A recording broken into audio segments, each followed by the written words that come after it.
Bonjour à tous, donc dans cette vidéo je vais vous parler du froid depuis que j'ai été slivée. Alors pourquoi je vous parle du froid? Tout simplement parce que depuis que j'ai été opérée, je suis quelqu'un qui est devenu très frileuse. Mais vraiment, je crains beaucoup le froid et je crains pas que le froid aussi, je crains aussi l'humidité. En fait, dès qu'on se situe dans la période, alors déjà en automne, etc., j'ai déjà remis mes pulls, mes gilets, mes manteaux très rapidement, et c'est surtout que lorsqu'il va pleuvoir, qu'il va y avoir de l'humidité, en fait à la différence d'avant, c'est qu'avant j'avais froid, je me couvrais, je me réchauffais rapidement.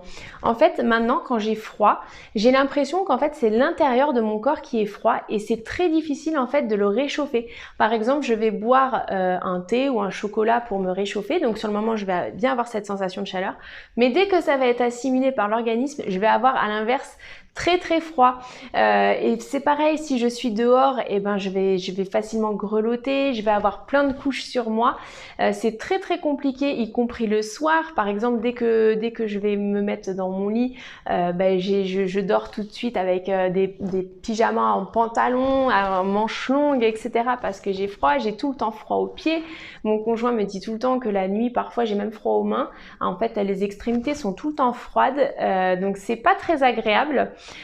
Je sais pas si vous, tous ceux qui sont déjà opérés, ça vous fait la même chose, n'hésitez pas à me le dire en commentaire.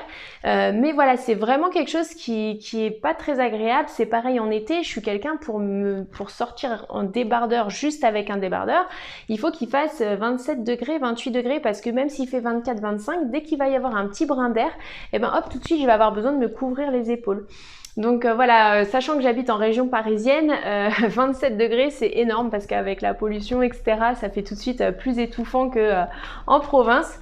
Donc voilà, c'est pour vous dire, c'est quelque chose que je connaissais pas avant. Bon, avant j'étais quelqu'un qui supportait bien la chaleur, etc., qui aimait pas trop le froid, mais c'était pas à ce point-là. Là, j'ai vraiment, maintenant, quand je crains vraiment le froid, et c'est vraiment pas agréable. C'est-à-dire que même, ne serait-ce que pour regarder, je sais pas, un film à la télé, dès que je vais être en statique, sans mouvement, etc., tout de suite, le froid me tombe dessus.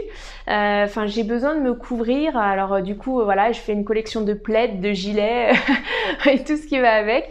Mais voilà, pour vous partager ça, je sais pas si vous êtes beaucoup à avoir les mêmes symptômes ou si ça a duré. C'est vrai que c'est quelque chose que j'avais parlé, je crois, aux alentours de mes 1 an et demi ou 2 ans post-op. Je pensais que ça allait évoluer dans le temps et je me rends compte que pas du tout, et j'ai même l'impression que ça s'est pas forcément bien arrangé. Je dirais même que c'est peut-être un peu plus important que quand j'en avais parlé il y a 1 an et demi en arrière. Donc voilà, c'est vraiment... Bon voilà, je vis très bien avec, hein, clairement, ça m'empêche pas de vivre, mais en tout cas c'est un vrai changement sur mon corps et comment j'étais avant. Donc je voulais partager ça avec vous. Voilà. Si vous avez apprécié la vidéo, pensez bien à liker et à partager. Je vous souhaite à tous une bonne soirée et je vous dis à demain pour une prochaine vidéo.